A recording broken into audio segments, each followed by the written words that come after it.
চলুন আজ আপনাদের দেখিয়ে নিয়ে আসি বেলপাহাড়ির একটি লুকোনো হিরেকে।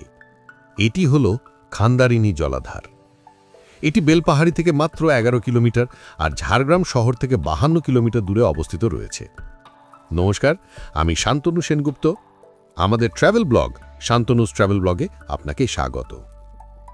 আপনারা ঝাড়গ্রাম বা বেলপাহাড়ির দিক থেকে আসলে দোমোহানা বাসস্টপ বা দোমোহানা ব্রিজের আগে বাঁ দিকে কাঁচা রাস্তা ধরে 3 কিলোমিটার এগিয়ে গেলে খান্দারিনী জলাধারের সামনে পৌঁছে যাবেন। আমরা যেহেতু ঝিলিমিলি বান্দোয়ানের দিক থেকে এসেছি, তাই ভিডিওতে আমরা ডান দিকে বেঁকে গিয়েছি। দোমোহানার পর থেকে রাস্তাটা বেশ সরু এবং মাটির রাস্তা। বর্ষার পর বলে রাস্তার অবস্থা খুবই খারাপ, কিন্তু শীতকালে ঠিকঠাকই থাকে।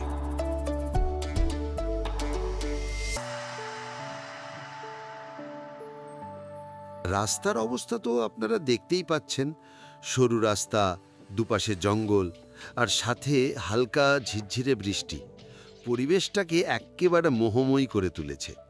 কিন্তু এত সুন্দর পরিবেশ ও ড্রাইভার হিসেবে আমার তো একটা দুশ্চিন্তা থেকেই যায়, যদি কোথাও গাড়ি ফেঁসে যায়। তবে আসার বিষয় হলো, আমার সামনে আরও দুটো গাড়ি চলেছে খান্দারিনী জলাধার দেখতে। তার মধ্যে একটা আবার লর্ড অল্টো। এর মধ্যে আমাদের রাস্তা আটকে দাঁড়ালো বেশ কিছু গরু। এই রাস্তায় গাড়ি চালিয়ে আমার খানিকটা অফরোড ড্রাইভিংয়ের অভিজ্ঞতা সঞ্চয় হলো। ব্যাপারটা মন্দ নয়, কি বলেন?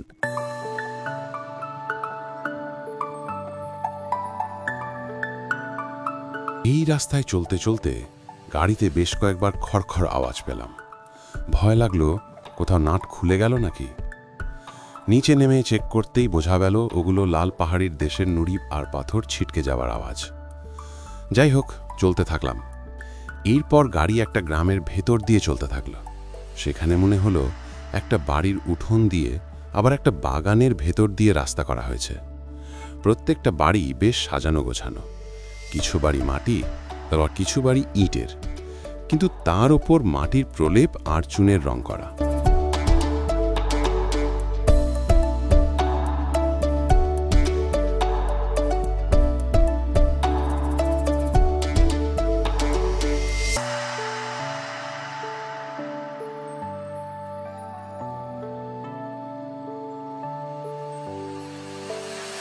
আরও কিছু দূর যাবার পর দেখলাম গাড়িতে জিপিএস সিস্টেম কাজ করছে না, কারণ মোবাইলের সিগন্যাল আমার পুরনো মোবাইল ধরতে পারছে না।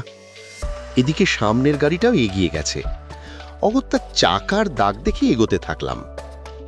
ভরসা একটাই 3 কিলোমিটারের ব্যাপার, তেমন হলে ফেরত চলে আসব।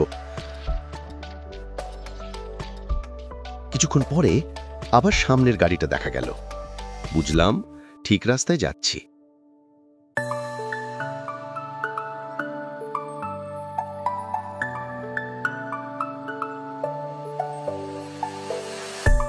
এরপর আবারও কাদামাখা অফরোডের সম্মুখীন হলাম।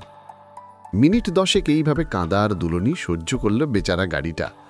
মনে মনে বললাম, রাগ করিস না বাবা, আমারও তো একটু ঘুরতে ইচ্ছে করে নাকি। বাড়ি ফিরি, তারপর সাবান দিয়ে স্নান করিয়ে দেব।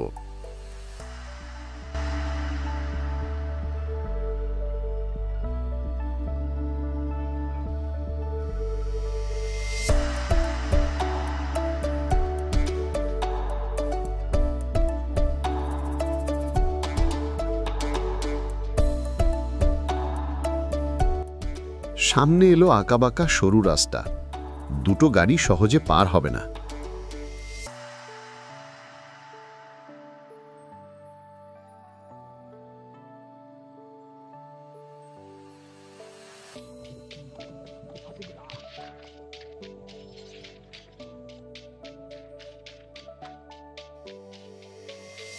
তারপর দুটো মোড় ঘুরেই চলে এলো আমাদের আকাঙ্ক্ষিত খান্দারিনী জলাধার। দেখুন, চোখ ভরে যাচ্ছে এই খান্দারিনী জলাধারের সৌন্দর্য দেখতে দেখতে। আসুন, এই জলাধারের সম্বন্ধে আমি যতটুকু জানতে পেরেছি সেটা আপনাদের সাথে শেয়ার করি। এই জলাধারটি প্রাকৃতিকভাবে নির্মিত।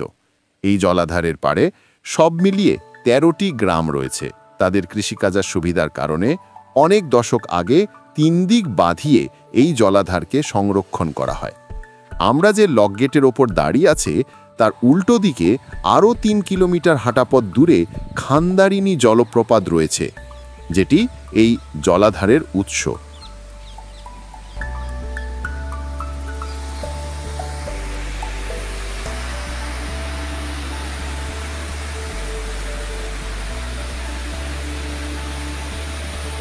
আপনি যদি শীতকালে এখানে আসেন তাহলে এই জলাধারের চারিপাশে পরিযায়ী পাখিদের দেখা অবশ্যই পাবেন।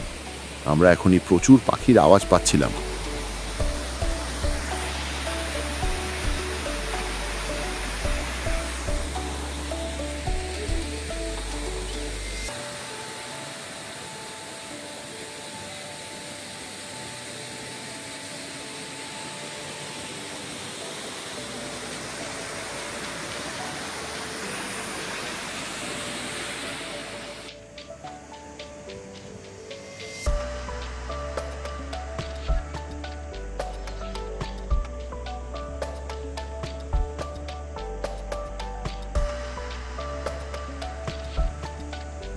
তাহলে আজ এই পর্যন্তই থাক।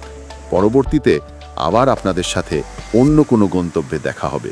ধন্যবাদ।